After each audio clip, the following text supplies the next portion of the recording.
Hi, how are you doing today? We're doing an exciting video because I'm reviving my A Guide to series. I've only done like 3 videos on this channel that has like a guide to, but those are like guides to authors. But for this video, I thought it would be fun to do a guide to a fictional world because I recently read The Evenfall, which is the final book currently in the Ironfall world, but as it looks like that will be the final book in the Ironfall world forever. So I thought it would be fun to discuss these 3 series and what I thought of them, and if I think you should read them, a guide to the order of the books, novellas that are set in as well, and yeah, what it's all about.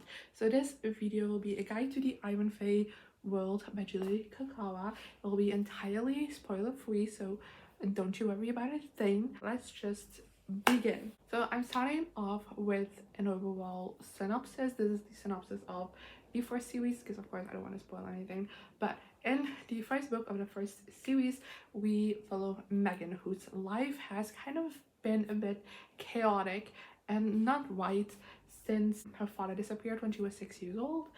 And now at the start of that first book, she has just turned 16 and her little brother is starting to act like very weird. He's not acting like himself, a bit dangerously, evilly so. And she very quickly learns that that is because her little brother got exchanged for a fae, so like a changeling, and turns out that she herself is half fae.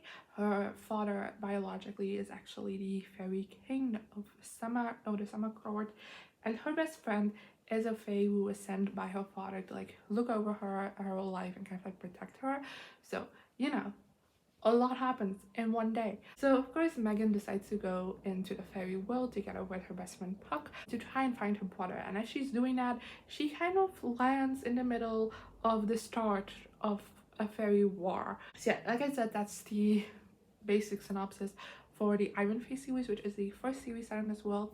And then we also have the Ironfall Call of the Forgotten series as well as the Ironfall Evenfall series. But I'll be going over those individual series and what books are in them and what I thought of these books, just very quickly, spoiler free again, so you can have an understanding of what is this. And like I said, I'll also be mentioning the novellas set in this world. I don't think they are necessary reads because I've read them all. I don't think they are like necessary reads. If you don't read them, you won't miss anything. So I'll only be quickly mentioning those as where they go. I won't say anything that much about them. So of course we're starting off with the OG, the Ironfall series. The first book, The Iron King, was first published in 2010, and in this one we follow the POV of Megan. I thought I'd mention the POV for each book because that does change as we go through different series, but this book very much feels of its time.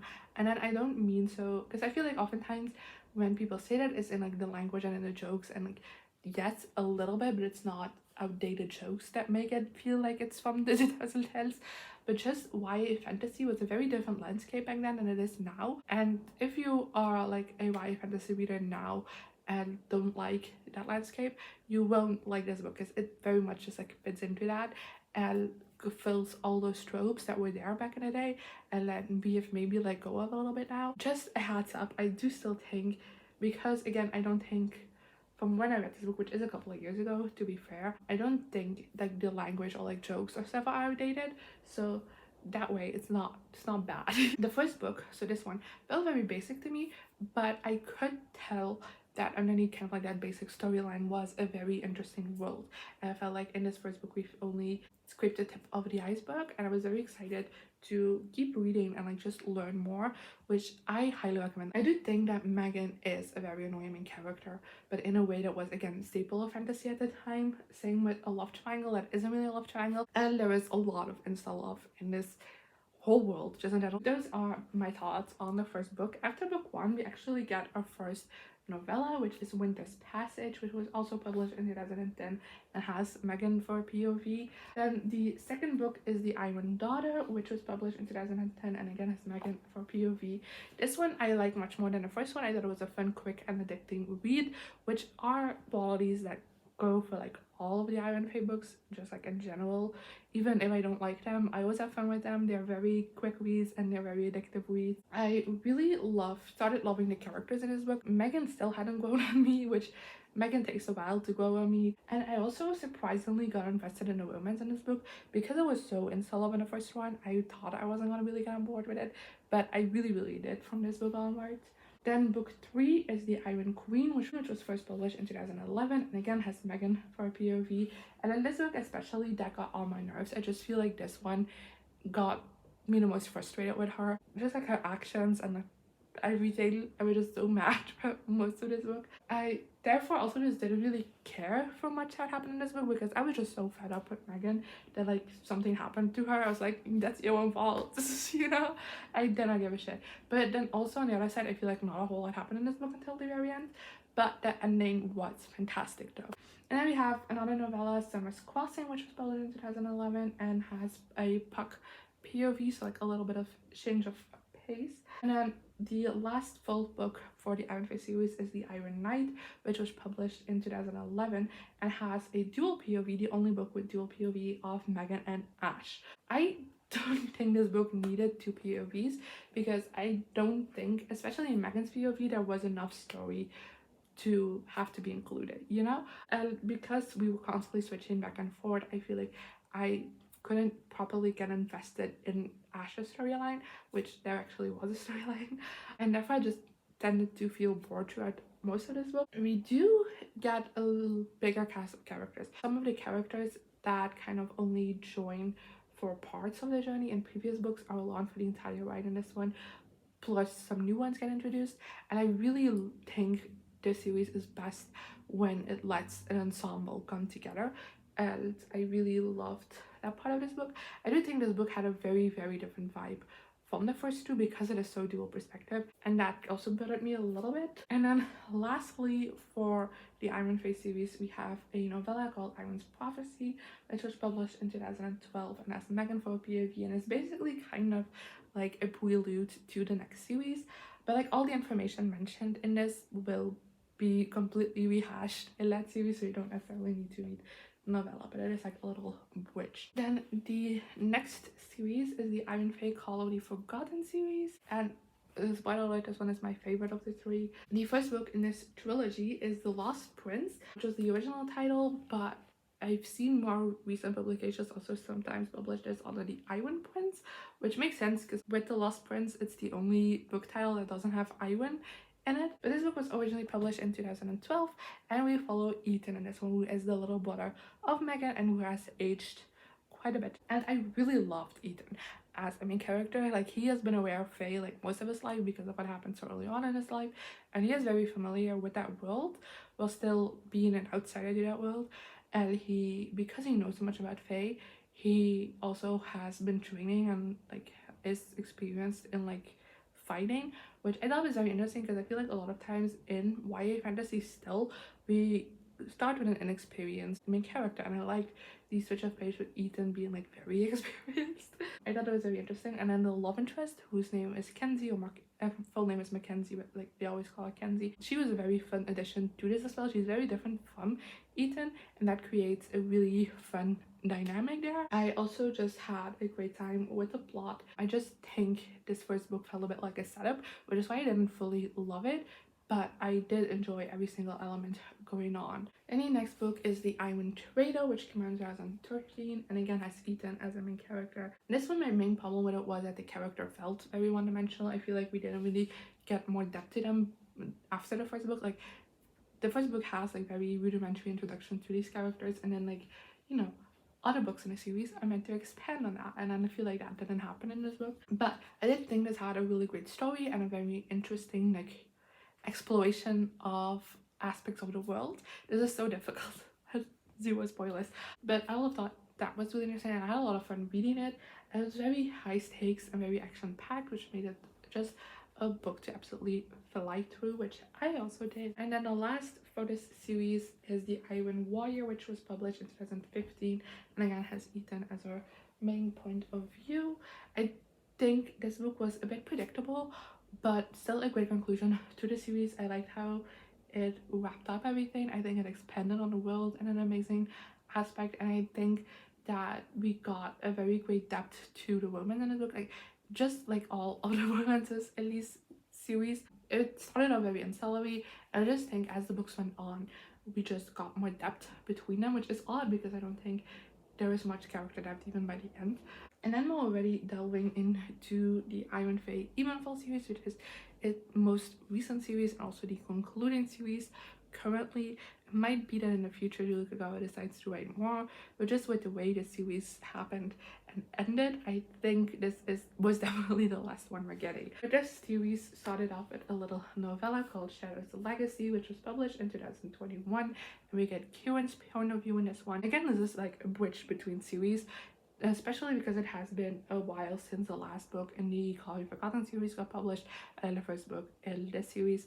This acts as a bridge and like recaps the last series a bit and then like sets up a little bit what we're doing in a new series.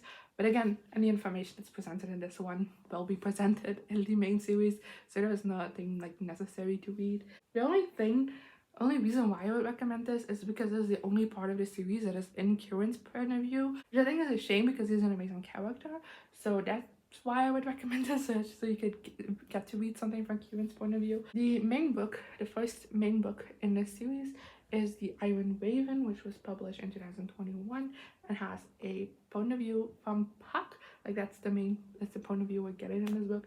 And I adored following Puck. Like mentioned earlier, he did also get a novella from his point of view, and I really loved that. So I was so excited when I found out that we were getting Puck's POV in this, and it paid off. He's such a fun character to follow, and I loved being in his head and kind of like learning more about him that way. I also love Nyx, who is a new character introduced for the series, and I thought this was a really interesting story again that was being set up and interesting elements introduced again. I found it really hard to talk about. I really underestimated how difficult it would be to talk about the Call of the Forgotten and the Evenfall series without any spoilers for the Iron Fae series. It's so difficult. Then the Iron Sword is the second book, which was published in 2022 and follows Ash. And I just don't think Ash's POV is for me. I think he is a very bland character when you are in his head, and that just makes his books very boring to read because the way he brings it is just not entertaining. But I do think we got great lore and world expansion in this book, and it has a bit of a quick resolution towards the end, but it is a very interesting book. And then the last in the series is The Iron Vow, which was first published in 2023, so the most recent book, and follows Megan again. We've gone without her for a while, and even though I'm still not a big fan of Megan's point of view because I do think she borders on like that bland line, but despite not still being a big fan of her, I did love seeing her growth that way, because I mean we have seen her in every single book since her last POV, so it's not like completely came out of nowhere, but like it's different seeing some characters' growth when they are on the sidelines than when you are in the head. And it was just, I don't know, constantly throughout this book I was reminded of how much she has grown as a character. I do think the first half of this book is a bit boring. We do a lot of traveling in the first half, and then the second half we finally get into the action and things get much more interesting. And I think this was an amazing end to this series, but also to this world. It made me tear up a little even at the end because it was so beautiful and perfect. I did individual series discussion for every single series that I just talked about. If you want to know more of like my thoughts when I was like actually had just finished these series, or when Call of the Forgotten or Evenfall, I couldn't go like in depth about my thoughts about them because it would spoil elements of like the previous series. And if you've read of those series and you want to know like more of like my thoughts, still without spoilers, but like for example, I also just uploaded my Evenfall series discussion, and in that I talk more in depth about that, but the video is entirely spoiler free for that series, but I do mention some things that are spoilers for the Call of the Forgotten and the Iron Fae series. So you know, you can go check this out. They should have popped up in the eye above throughout this video, but they also will be in the description, so you can go check them out. But let's conclude this with some of my overall thoughts on the world and if I think you should read them. Basically, I think over the years, because this series has this world has spanned like now over a decade of publishing, and I think over this decade we have gone on a very interesting direction. And although I never gave one of these books 5 stars, they do have a special place in my heart because I love this world so much, and I've grown attached to these characters so much that even if I didn't necessarily like being in their heads for some of these books, like when they are like side characters in other people's books, I do genuinely grow to love them in a way. I also think just like this world is so incredibly interesting. Like Julie Gagawa is just a master at coming up with like these very creative, interesting ideas, and she also knows how to implement them into the world without ever feeling like, wait, why was this never a thing before? Like she always like finds a reason for us to not know yet, and it feels so airtight, and I think it's so well crafted as a world. The books are also like fun, easy, quick reads and very, very addictive. Like I always fly through these books so quickly. And yeah, if you don't mind having a more old school feel to your fantasy, like have that like nostalgic vibe to it, even if you haven't read the books yet, I definitely recommend this series because it is such a fun time. So yeah, but if you want to talk more about anything Evenfall related, definitely do so in the comments. I don't mind if you want to talk spoilers. If you don't want to talk spoilers, that's alright as well.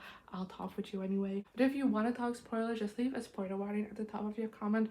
Preferably also mention like the series or book specifically, just so people who are watching this video and have not read these books yet know not to read your comments. If you've only read a couple of books, if you mention the series that you're spoiling, or like if you cut the specific book that you're spoiling, they also know when to avoid your comment or when to be able to read them. That would be nice. And yeah, that's everything I've got for you today. Hopefully I'll see you around next time. Bye! Here I am again, the same old situation. Why does the God thing have to be so